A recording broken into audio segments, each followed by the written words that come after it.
जैसे कि हम लोगों ने पिछले एपिसोड में देखा, हमारी जो आई है उसको एक जॉब की जरूरत है क्योंकि वो चाहती है उसकी जो मॉम है उसके फादर को छोड़ दें क्योंकि वो उनको काफी ज्यादा बुली करते हैं, उन्हें मारते हैं, पीटते हैं। उसके बाद फाइनली हमारी जो आई है उसे एक जॉब मिल जाती है जो कि एक प्रेसिडेंट के असिस्टेंट की होती है, जो कि ऑफ कोर्स एक प्लान होती है। मतलब हमारा जो फैंग होता है उसने ये चीज प्लान कर रखी होती है पहले से ही। उसके बाद वो जब जाती है हमारे मतलब प्रेसिडेंट के कमरे में तो वो देखते हैं कि वहाँ पे तो जो वो डीमन वाला बंदा है यानी कि वो जो फैंग है वो वहाँ पे है एंड इसको देख के थोड़ी शॉक होती है। और अगर तुम लोगों को पूरा एपिसोड देखना है तो तुम लोग जा सकते हो, पिछला वाला एपिसोड देख सकते हो। और अब आगे एपिसोड की स्टार्टिंग में हम लोगों को दिखाया जाता है जो हमारी आई होती है वो बिल्कुल ही शॉक हो जाती है जब वो ये चीज देखती है कि जो हमारा फैंग है यानी कि वो डीमन वो उस ऑफिस में मतलब उस कमरे में है और वो पूछती है आखिर तुम यहाँ पे क्या कर रहे हो। और जो फैंग होता है वो कहता है अच्छा और आखिर मैं यहाँ पे क्यों नहीं हो सकता हूँ। और फैन जो होता है वो बिल्कुल ही अपनी मतलब टोन मारते हुए कहता है अपने काम से काम रखो। और उसके बाद एकदम से जो हमारी आई होती है वो कहती है ओह अब मैं समझी तुम यहाँ पे प्रेसिडेंट के असिस्टेंट हो है ना। और चीज को तो सुन के बिल्कुल ही जो फैंग होता है उसकी बेइज्जती हो जाती है गंदी वाली।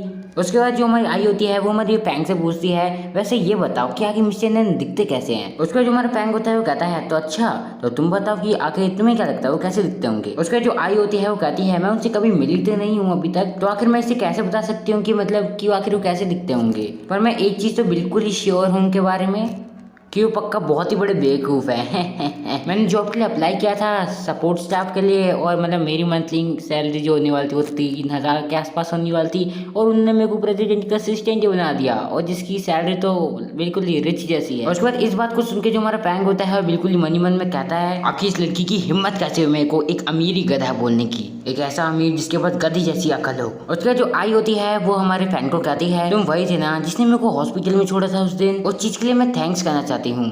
और उसका जो फैंग होता है वो कहता है क्या बस इतना ही।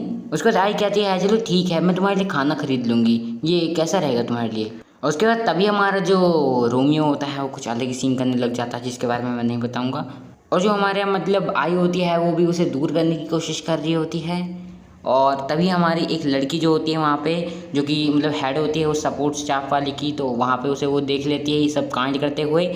उसके बाद पीछे से लोग जो थे बातें बनाने लग जाते हैं और वो कहते हैं अरे ये तो वही लड़की है ना जो कि प्रेसिडेंट की मतलब नई असिस्टेंट है। हाँ हाँ मैं जानती हूँ, क्या तुम्हें पता है वो जो लड़की है वो तो 18 साल की भी नहीं है, उसे अभी से नौकरी मिल गई। जैसे कि मैंने सोचा ही था, उसका आज पहला दिन है काम करने का, उसने एक बंदे को फंसा भी लिया। कितनी ज्यादा शर्म की बात है ये। और जो सारी की सारी बातें होती है ये एक लड़की जो कि यानी वही पिंक बाल वाली सुन लेती है। उसके बाद वो पीले बाल वाली लड़की जो होती है वो हमारी लीसा के पास जाती है और कहती है लीसा। उसके बाद वो जो लड़की होती है वो फालतू की अपनी बातें मतलब बकवासी करने लग जाती है, मतलब जिसे चमचागिरी कहते हैं ना वो लड़की वही काम कर रही होती है लीसा के लिए, उसे भड़का रही होती है, उसकी मतलब पीछे ही मतलब चीजें बोलती है। मतलब ये जो लड़की है इसका काम ही है चमचागिरी करना लीसा के लिए क्योंकि इसके नीचे अंडर काम करती है। उसके बाद जो लीसा होती है वो उस पीले बाल वाली लड़की को रिप्लाई देती है जब उसने कहा था कि मतलब तुमसे दोबारा बदला लोगी ना, हे मैं ये सारी चीजें अब तुम पे छोड़ती हूँ, आखिर देखते हैं कि आखिर तुम क्या करती हो। उसका जो सीन होता है वो हमें दोबारा वहीं पे शिफ्ट किया दिखाया जाता है जहाँ पे हमारे जो दोनों के दोनों मेन प्रोटैगनिस्ट होते हैं। उसका जो फैंग होता है वो दोबारा मनी मन कहता है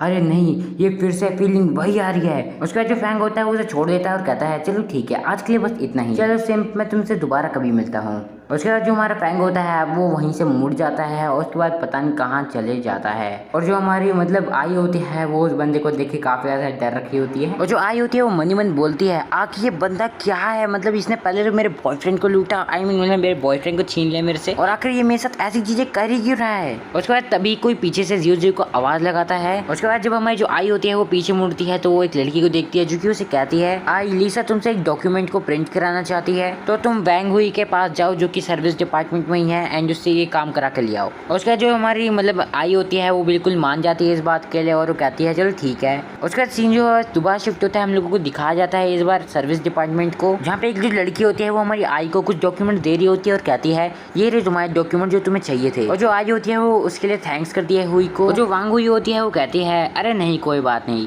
वैसे जियो जियो मैं तुमसे कुछ पूछना चाहती हूँ। और जो हमारी आई होती है वो कहती है अच्छा क्या है वो। उसका जो हुई होती है वो बिल्कुल ही कानों के पास आती है हमारे आई के और कानों में कहती है आखिर कितने मर्दों के साथ तुम सोई हो रात में ताकि तुम्हें ये पोजीशन मिल जाए प्रेसिडेंट असिस्टेंट की। और इस चीज को सुन के जो हमारी आई होती है बिल्कुल ही शॉक हो जाती है और कहती है हुई मतलब आखिर तुम्हें क्या कह रही हो। उसका जो हुई होती है वो कहती है चलो भी अब ये नाटक छोड़ो, मुझे लगता नहीं कि तुम्हें इस चीज को जानने की जरूरत भी है पर फिर भी मैं बता देती हूँ ये जो जॉब है प्रेसिडेंट के असिस्टेंट के बनना मतलब ये एक बहुत ही बड़ी बात है। ये कोई भी ऐसा एरा गैरा नहीं बन सकता है, भले ही क्या फ़र्क पड़ता है कि उस पर कितनी ज़्यादा क्वालिफिकेशंस हो। ये एक बहुत ही ज़्यादा इम्पोर्टेंट जॉब है और मुझे जो लगता है कि तुम कईयों के साथ सोई हुई हो, शायद 10, 20 या फिर उससे ज़्यादा शायद। उस चीज़ को सुनना ही हमारी आई के लिए एक बहुत ही बड़ी शेमलेस वाली बात थी एंड उस बात पे काफ़ी ज़्यादा गुस्सा भी होती है। उसका जो आई होती है वो कहती है एक्सक्यूज़ मी, मेरे को इन सारी चीज़ों में इंटरेस्ट है ही नहीं। ऐसी हिपोथेटिकल फैंटेसीज में मेरे को बिल्कुल भी इंटरेस्ट नहीं है। और खैर छोड़ो, मेरा तो काम खत्म हो चुका है तो मेरे को चलना चाहिए। और जब आई जा ही रही होती है वो कहती है प्लीज़ मेरे रास्ते से हट जाओ एंड तभी उनका जो शोल्डर है वो टकरा जाता है। तभी ड्रामे करते हुए जो लड़की होती है ज़मीन पर गिर जाती है और कहती है ओ ये दर्द हो रहा है। उसके बाद जो हमारी मतलब वो लड़की होती है चिल्लाते हुए कह रही होती है जियो मैं तो तुम्हें बस कुछ अच्छे पॉइंटर्स दे रही थी तुम्हारे काम में,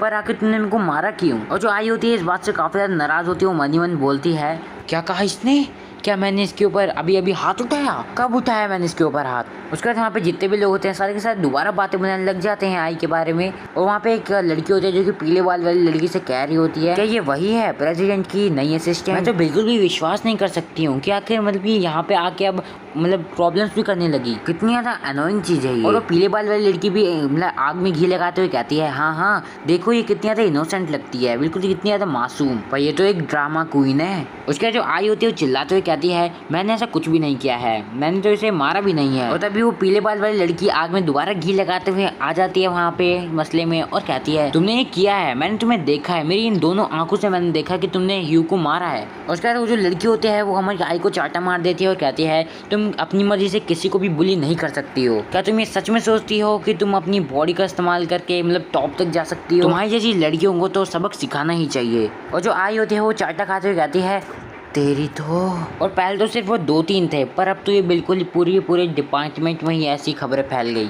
उसके बाद जो लड़कियां होती है वो हंसने लग जाती हैं एक ईविल स्माइल। और उसके बाद जो हमारी आई होती है मन ही मन कहती है अच्छा तो इसे कहते हैं ऑफिस की पॉलिटिक्स। कितनी ज़्यादा डिस्गस्टिंग है। और बिल्कुल ही वो भी स्माइल करने लग जाती है जैसे अब तो भाई अभी अपने फॉर्म में आने वाली है हमारी आई और बिल्कुल ही ऐसी की तैसी कर देगी इन लोगों की।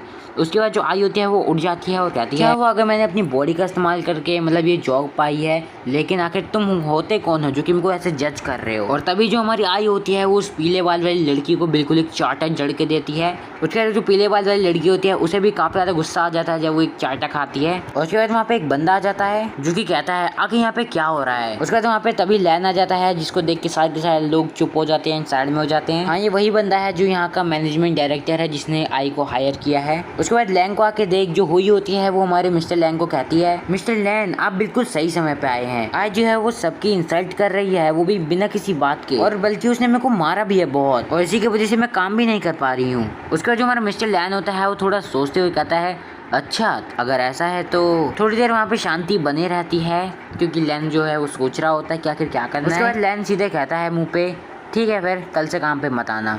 और उसके बाद जो हुई होती है वो बहुत ज़्यादा शौक हो जाती है और कहती है क्या कह रहे हैं आप, मतलब आपका मतलब क्या है। उसके बाद जो मिस्टर लैन होता है वो कहता है क्या तुम्हें समझ नहीं आया, मैंने बोला यू आर फायर्ड। और इतना कहने के बाद जो हमारा लैन होता है ऑफकोर्स वहाँ पे और क्या करेगा वो वहाँ से चले जाता है। और जो हुई होती है वहाँ पे बैठ के बस रो रही होती है, कहती है क्या क्यों। उसके जो लोग हैं वो बातें बनाने लग जाता है कि आखिर ऐसा क्यों हुआ, मतलब बैंक के साथ इतना ज़्यादा बुरा क्यों हुआ।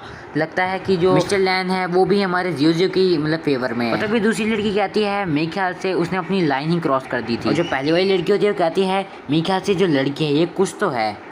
सो या that's all for today. And मैं जानता हूँ कि मतलब जो आज की वीडियो है वो थोड़ी छोटी है बिकॉज मैं काफ़ी लंबे टाइम बाद वीडियो जो लाता हूँ एंड वो भी ज़्यादा बड़ी नहीं होती है, तुम लोगों को काफ़ी ज़्यादा जिसे अरे क्या कहते थे डिससेटिस्फैक्शन होती होगी। और मुझे माफ़ करना है मेरे से ज़्यादा अच्छे से वर्ड्स निकलते नहीं है, पता नहीं क्यों मेरी जो जबान थे वहीं पर अटक सी जाती है एंड जिसकी वजह से मैं काफ़ी अच्छी तरह से बोल नहीं पाता हूँ। और ये मेरे साथ पता नहीं क्यों होता रहता है। खैर आज के लिए बस इतना ही था। अगर तुम्हें वीडियो पसंद आए तो तुम्हें पता है वीडियो को लाइक करना, चैनल को सब्सक्राइब करना। बाकी मैं तो तुम लोगों से अगली वीडियो में मिल लूँगा, बट उससे पहले मैं तुम्हें बताना चाहता था कि भाई लोग वीडियो जो है थोड़ी सी डिले हो रही है, बट मैं कोशिश करूँगा कि अब तुम्हारे लिए रेगुलरली वीडियो लाऊँ। हाँ कल भी वीडियो आएगी, कोशिश पूरी है बिकॉज ड्यूटी चल रही थी तो इसकी वजह से और नहीं मिल रहा था फ़ोन। और अब मुझे लगता है दोबारा वापस आने का टाइम आ चुका है। सो या रेगुलरली वीडियो के लिए तैयार हो जाओ। मैं तुम्हारे लिए रेगुलरली एक वीडियो ही से लेकिन लेके जरूर आऊँगा, चिंता मत करो। एंड या दैट्स ऑल फॉर टुडे। अगर तुम्हें आज की वीडियो पसंद आई तो तुम्हें पता है क्या करना है। बाकी अगर इंस्टाग्राम पे हो तो आओ यार फॉलो कर लो, B6 में नाम है मेरा। एंड या मतलब मिल जाएगी आसानी से आईडी, मैं जानता हूँ। एंड उसमें एक एनिमे कैरेक्टर भी है शायद माई ड्रेस अप नहीं सॉरी, असल में वो उसका है डार्लिंग फ्रांसिस, ऐसे कुछ एनिमे थी, तो उसके कैरेक्टर है, एक बंदा है। तुम लोगों को मिल जाएगी लगभग 230 फॉलोअर्स है मेरे। सोया अब मिलते हैं तुमसे अगली वीडियो में। Until then peace out.